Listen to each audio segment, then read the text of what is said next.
It's a great pleasure to be sitting here today with Chris and Eric from the Spin Doctors, who are playing here tonight at the Garage in Islington. Guys, when was the last time you came over to England? Oh, Chris. Oh, these are the questions I'm terrible at. Come on, you must remember. I don't even know what I had for breakfast this morning. When we were here a couple months ago, right? Yeah, maybe 4 months ago. That's my guess. 5-6 months ago. Yeah. Okay. Yeah. Eric, is England a place that you're fond of, or is it a place that you sort of think, oh, I'm not I love the keen? UK. I really like. Yeah, I really do. Don't just say that because this is a UK-based TV. I'm not just saying that. No, I really do. I really do like England a lot. What do you do with your time before the gig? You know, do you see any sights or? No. I don't do that anymore. I see the sights at the window of the van. When we're driving in the van, we look out the window, and I just like talking to people, you know, and like seeing what's around, and it's culturally very different from where I live. Well, you're a New York-based band, and Yes. therefore not a world away from Britain, basically. So New York and Boston and Washington are thought of as being The Northeast basically is not too dissimilar from London and England, but it's quite different here. We really do love playing Great Britain. It's always been a great area for us. We've always had a lot of diehard fans here. Yes, exactly. I wonder whether it's that similarity that that meant that the Spin Doctors caught on so well over here, because you know. It's a good question. In a way, you could say that because we are blues freaks. We just made a blues record, and there's that the British love the blues, and they brought the blues back to the United States in the '60s, and we're heavily influenced by a lot of those bands. So you could say that we're bringing the blues that the British brought to America back to Britain. If you could definitely say that. Well, funnily enough, I mean, I was listening to the sound check earlier, and I really enjoyed Revolution. Eric, was that your idea? No. Yeah. No.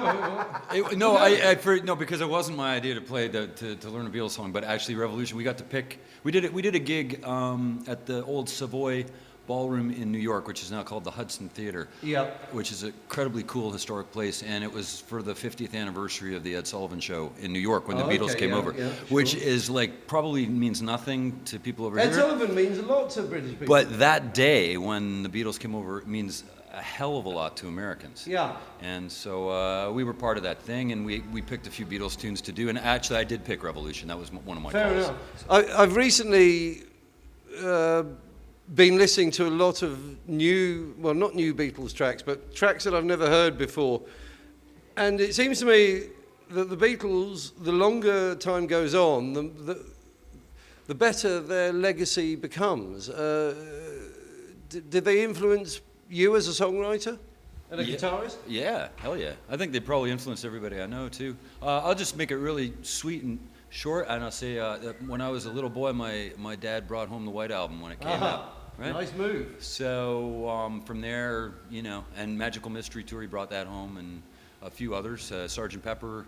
Not really the really early ones at that point, so I was kind of into, I kind of got exposed to the Beatles, the psychedelic Beatles first, and then I discovered them, later. Oh, I knew that. You thought he was taking pictures. I knew he was done. No, you didn't. I knew it was a video. You didn't know that. Jerk, man. You didn't know that. I hate him.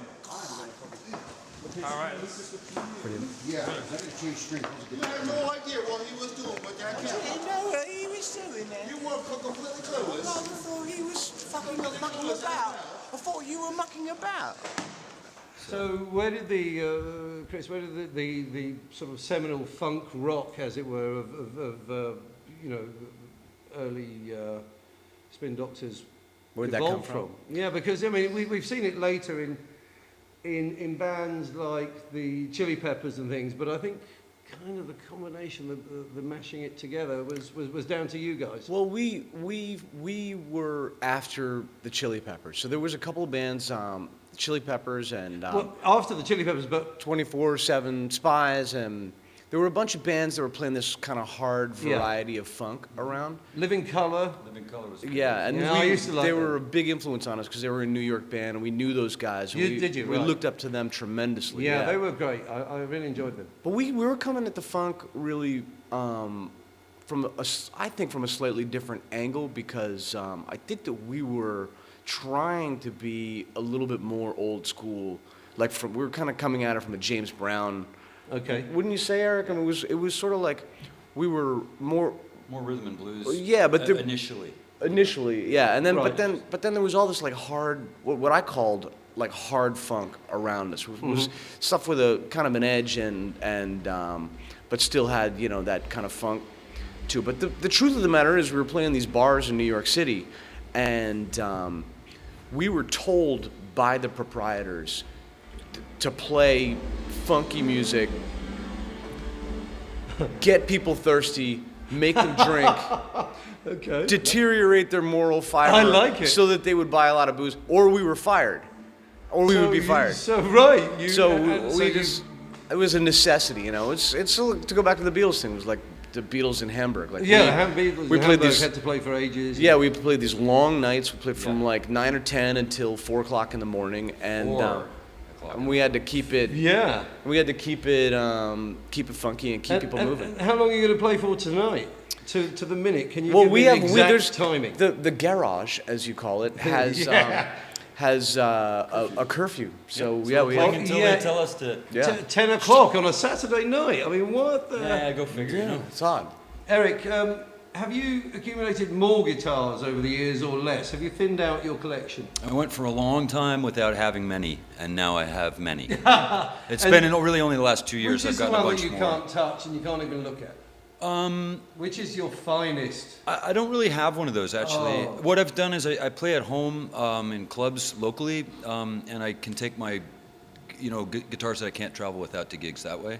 I see. So I got a couple of old ones. Well, I have, Tell them about the Strat, though. I have Now we're hearing about the Strat. Yeah. I have an old '65 Stratocaster that when I met Chris, it was really the only guitar I had, and we put together a lot of those songs with when I was playing that guitar. So that guitar is kind of like, that's the guitar. It's all over. Yeah, it's Kryptonite. It's all over Kryptonite. It's all over Kryptonite. And and it was the club guitar back in the day, and that's and mine. it's like you see these guitars that are like It looks like it's Rory 60 Gallagher's. It looked like Yeah, Rory yeah. Gallagher's guitar. Did you not have a flying V earlier? Yeah, I play a V now. Yeah. A V? Yeah. Is that going to be... It takes. You can't play a flying V until you're older, I think. No, I mean, I've Unless never you're even like tried, but Jimi I'm- Hendrix, or Lenny Kravitz, I suppose. But yeah, that's kind of just, the V was just kind of a mistake, really. I went to Gibson to the showroom to borrow a guitar, and I really didn't want a flying V, but it was the best one they had. It was the best guitar, so I said, can I have sounded that? good during Revolution. Yeah, man. Yeah, Chris probably has more guitars. I have more guitars. Yeah. Do you have any microphones? No, Eric's got the mic. I have. He has more guitars. He has better guitars than I have, but I have. Who's the better guitarist out of Chris is a man. better No, guitarist. No. I thought that you don't- looked to be better at the sound check. I look like that. Yeah. I mean, the fretwork was... I can't- But Chris, Yeah. are you disputing that, or are you saying he is better? He's the best Who's guitar the be- player is he in the the best world. singer as well? Arguably. No. No, but I'm a better singer. You're the better singer. Chris is a better singer. Yeah, but Eric's a terrific singer, though. He's a fantastic It's singer. the same thing, Well, He I mean- plays stuff I don't play. Thank God we've answered that argument. Chris is the best singer. We're all pals. Eric's the best We're, guitarist. we're specialists. They're old pals. They're the Spin Doctors. They're playing tonight. I can't wait for the gig. Thank you very much, guys. I really appreciate it. Thank you. Thanks, bro. Take it easy. Thank you very much. Okay. Thank you, Great Britain.